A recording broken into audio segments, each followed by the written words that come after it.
Our next segment is a panel discussion called Building a Hispanic Coalition. I would amend it to say, Building a Winning Hispanic Coalition. Again, with our theme of Building a Liberty Coalition. Our moderator is Mr. Jaime Florez. He's the Hispanic Communications Director at the RNC, an experienced professional who's previously worked for Rick Scott, both in his capacity as the governor of Florida and as a candidate for the United States Senate. In addition, Mr. Florez worked in the administration when Governor Scott was governor, working as the spokesperson for the Florida Department of Business and Industry. He is an experienced professional, experienced in communication, experienced in business, experienced in winning.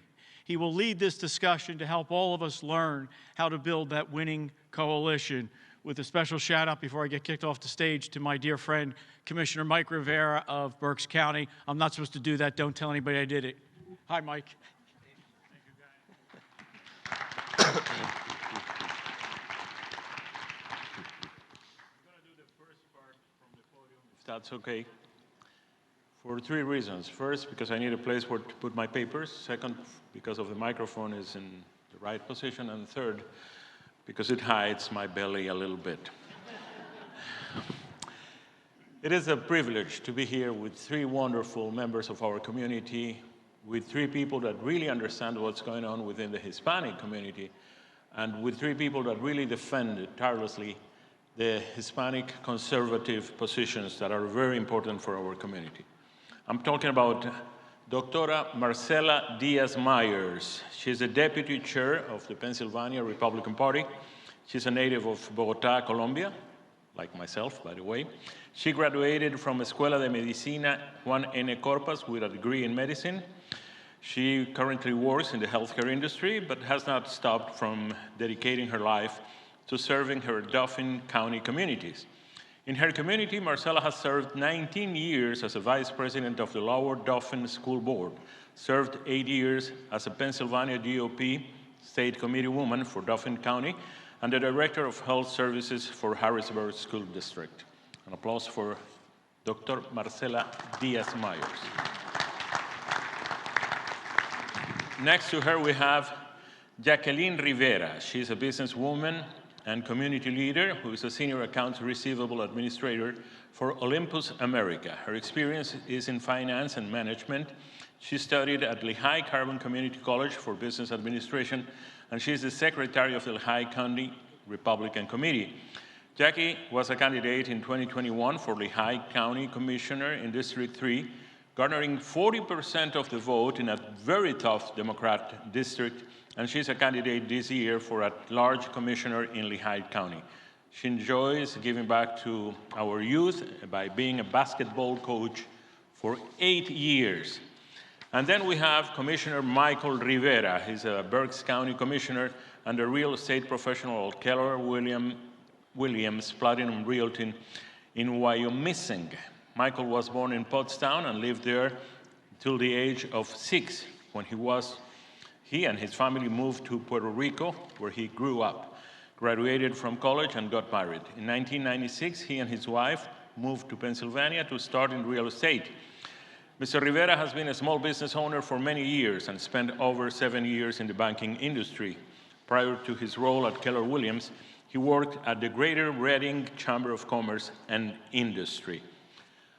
Allow me to say a few things about what we're doing here. We're going to be talking about Hispanic coalitions.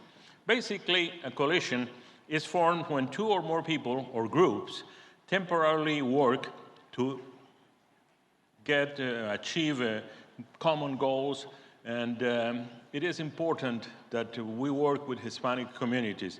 There is something that we have to understand within the Hispanic community. There is not such a thing as a Hispanic vote.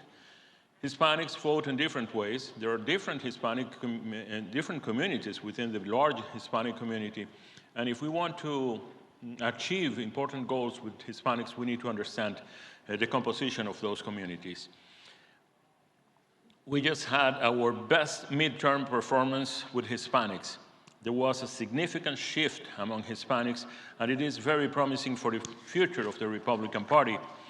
Chairwoman Ronna McDaniel invested to grow up our party with 38 community centers in 19 states to make inroads with Hispanics, APA, Black, Native American, Jewish, and veteran voters. As a matter of fact, we had one here in Pennsylvania, in Allentown, which was very successful, thanks to Jimmy Zumba. He was here not too long ago.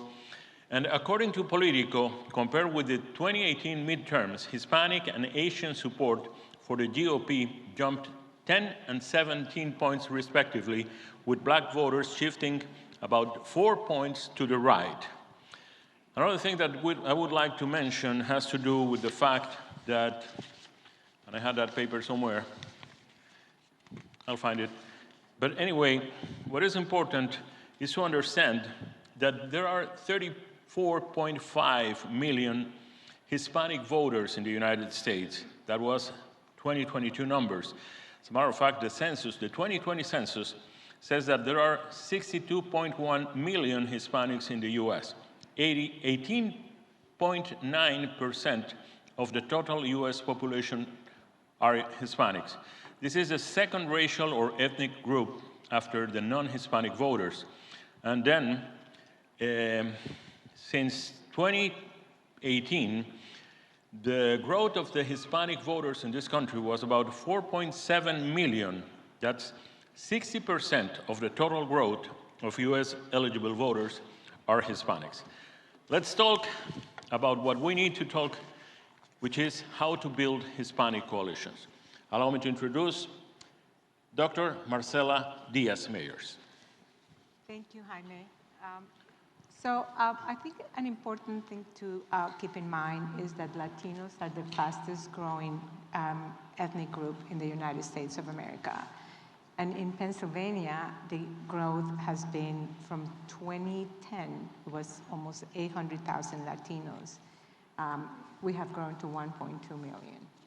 So almost in every one of the 67 counties in Pennsylvania, we have had a growth of Latinos. I am sitting between two people that represent those demographics in two of the highest number of Latino counties in Pennsylvania. So in Berks County, where the commissioner serves, the percentage of Latinos is 23%. And in Lehigh County, where Jackie is running for commissioner, there are 28% of Latinos in Lehigh County. I think it's important for us to start looking at how our candidates look like and how we are being represented. We need to start looking at the talent among the Latino population in our counties, and we need to start supporting those candidates. I think that you're going to hear from these two individuals. They're conservative, they're very capable, they represent their communities, and they are fabulous as candidates. And I think as a party and as conservatives, we need to start supporting them to win elections. Supporting them not only going with them to their communities, but also funding their campaigns and helping them get elected.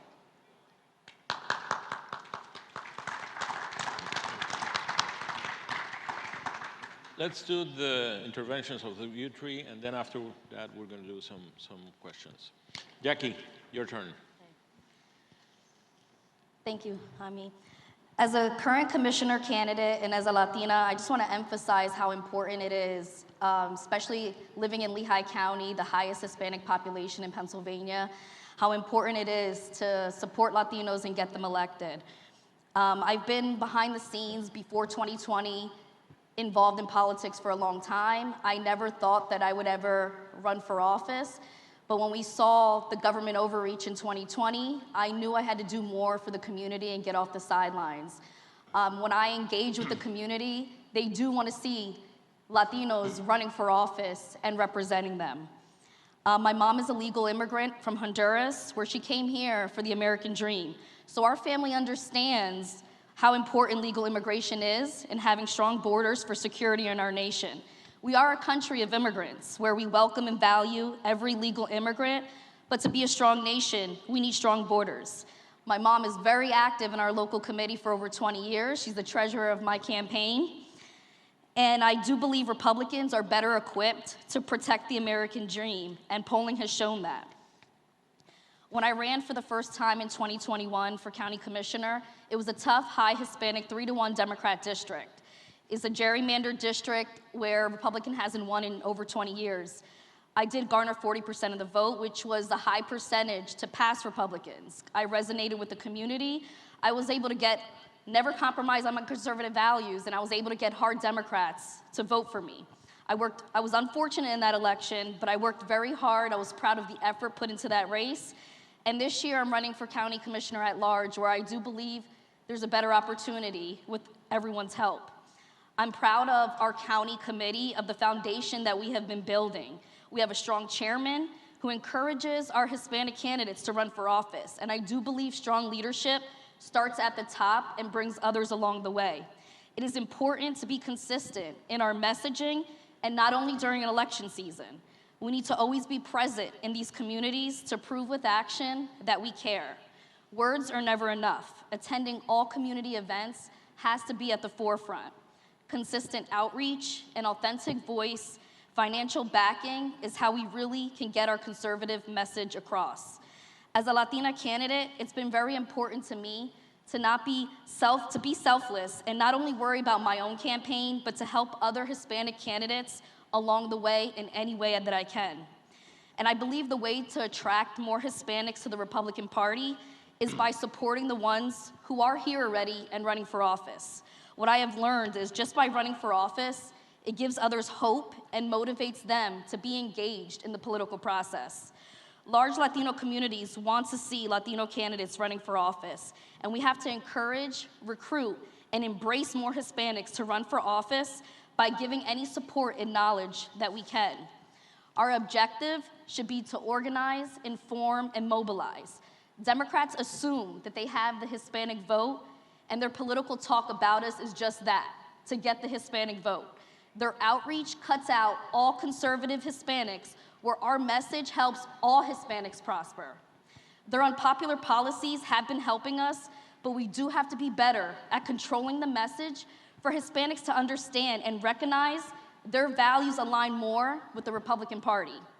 We care about safe communities, strong families, which is the heart of a healthy home and backbone to our communities. We believe in God, and my faith is very important to me as it helps you get through challenging days. A great economy that doesn't rely on the government. Quality education, where every child has the opportunity to succeed based on hard work and achievement.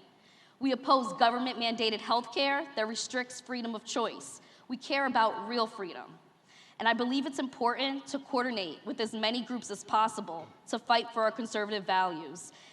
And we cannot give up with these efforts even when we lose an election. We have to fight even harder because the numbers are improving. And with everyone's support, I truly believe we can continue building a strong Hispanic coalition. Thank you.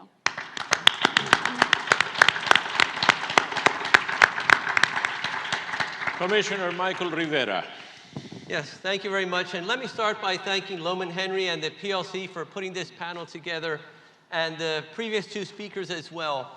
You're going to see the importance, and you have seen by the previous speakers, the importance that the Hispanic community is playing here in Pennsylvania. I say that most Hispanics are Republicans, they just don't know it yet. And I say that because if you look at the values of the Hispanics overall, they align with the Republican Party. And I won't go over those because Jacqueline went over those already, but when you look at our values, they align with the Republican Party. So that's why it's important that we have coalitions, that we work together to reach out to the Latinos and the Hispanics here in Pennsylvania. Just to bring some numbers, Jaime brought some numbers nationwide. I want to go over some numbers here in Pennsylvania because it's important to have a coalition. It's important to understand how to build that coalition. But what's more important is to understand the why you need to build that. And some people may say, well, we don't really need that. Or they may be questioning themselves, do we really need that? So just some numbers so you can start thinking about the why it's important. More than 7% of the state's total population is Hispanic, and it continues to grow. The growth in the Hispanic population in Pennsylvania accounts for more than 50% of the state's population growth in the last 2 decades. So the growth in Pennsylvania has been due to the Hispanic growth. As Pennsylvania population continues to grow older, with a median age of 41, the Latinos population median age is 26. So there are many, many reasons as to why it's important to form a Hispanic coalition. So that's the first thing you have to look at. Why is it important? The second thing you have to look at is understand the people, the Latinos, Hispanics that are in the area that you live in. As you've heard mentioned before, we're not a homogeneous group. There's many different people. There's people that were born in the United States, people that were born outside of the United States, people that are born U.S. citizens, such as I was, others that were not born U.S. citizens. So there's a large diversity, and you have to understand that background of the people where you live to be able to then best meet and organize, to be able to reach out to those organizations. Something else you have to do also is to be able to understand and know who the leaders are of the Hispanic community in your area. If we look at Reading, I know that the 3 main Hispanic population are Dominicans, Mexicans, and Puerto Ricans. I also know who the leaders of those communities are, and if I have to reach out to those communities, who I need to reach out to be able to engage them. Something else that's important when you are working at this is to understand that there's at least 7 or 8 leaders within the Hispanic community in Berks County within those 3 groups, but I need to be able to navigate with all those leaders and not just align with 1 or 2 of them, but rather with all of them to help them understand how they can help and how they can help reach out and bring more people understand what the Republicans stand for and align with the party. And the other thing that's important is we've spoken about this as well. It's about building relationships. You can't say, I want to form a coalition, I want to reach out to the Latino community because we have an election coming up in 3 months. What do I need to do? How do I do that? How can I get the Latinos to vote for me? It's an ongoing process. You have to build a relationship. You have to build that respect. You have to build that community with them and understand that you really care and look out for them and understand what their needs are and that you're going to help them when you get elected. So those are 3 things that you have to look at when you're looking at forming a Hispanic coalition. Thank you. Thank you, Michael. Well, I have a few questions for you 3. I'm going to start with Marcela. Marcela, how does a Latina like you ends up becoming the deputy director of the Pennsylvania Republican Party? I think it's the recognition of the party that the demographics are changing and that we need to outreach our Latino communities. It's also the desire of the party to look for candidates to run for office. It is not easy. I mean, when we come to this country, I think Michael said it very, very nicely. We have groups of people that were born here, groups of people that have immigrated here, and there is and everything in between. So when we look at our Latino communities, sometimes it's difficult to get the concept of politics as it is in this country. Our politics in our own countries is completely different. So we need to teach people how that concept of politics is a little bit different here than what it is in our countries, and make people comfortable to run for office. I mean, you heard Jackie. I mean, if you heard her, how articulated she is, how intelligent and how capable she is. She's a perfect candidate to run for commissioner. So let's look at for those people in our communities. We have communities like Northampton. We have communities like Lucerne County. We have the Lehigh and Berks County, full of Latinos. Let's just start looking for those candidates. I personally want to see the first, senator that is a Latino or a Latina, or a congresswoman or a congressman that is Latino. I think that we have the talent, and we need to look for it. What would you recommend to a younger Latina that wants to follow your steps? What has she to do? Just be brave and be yourself. And our values align with the Republican Party. We are all for family, God. We want economic independence. We come to this country for many different reasons, absolutely to have a better life. So, I mean, we don't want to depend on government. We just want to be sure that we have economic independence. We want to be entrepreneurs. I would recommend to my fellow Latinas and Latinos to, just kind of be yourself, continue with the American dream, and get involved. It is very important to get involved in politics because as we can see, if we don't switch the current dynamic in politics, this country is not going to end well. And if we don't believe that, let's start looking at Venezuela, start looking at what is happening in the whole South America. Colombia just elected the first leftist president, and it's an absolute disaster. So let's just start looking at what is happening to all these countries that are electing leftists. Thank you. Jackie, I think that it's important for Latinos to be treated as a part of the mainstream. Even though we are Latinos and we're very proud of being Latinos, we are already, most of us, American citizens, and we belong to this country. This is our country. Our kids were born and educated here, and here is where we're going to stay, and this is a country where we want to thrive and succeed. So basically, the main issues for us are the same for the rest of the population of this country. We want a better economy, jobs for everybody. We want to live in safe neighborhoods. We want the best possible education for our kids. But besides that, what do you think, Jackie, that are the most important issues for Hispanic voters today?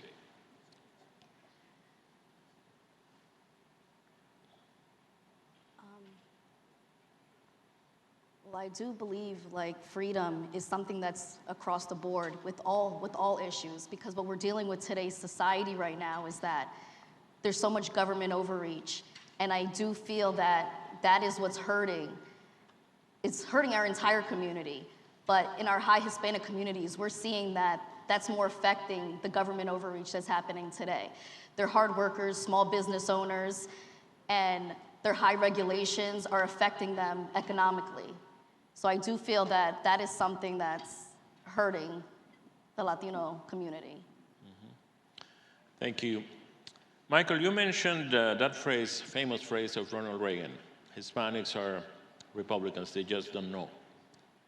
How do we teach them that? How do we make them understand? How do we transmit to them that very, very solid learning? So it's about the relationship, building a relationship with the Latino community and getting them to understand that, you know what, the way we think, our values are the same. When you look at when most people come here, and I had this conversation with someone when they said, when they come to the United States, they align with the Democratic Party either because it's what their family members are, or they say they just, the name Democrat versus Republican, sometimes they, it has a negative connotation in their country versus Democrat, it's more freedom. So they look at it that way, and they just register as a Democrat and follow the Democrat. So we need to educate them and show them what the Republican Party stands for, but we have to do it by example.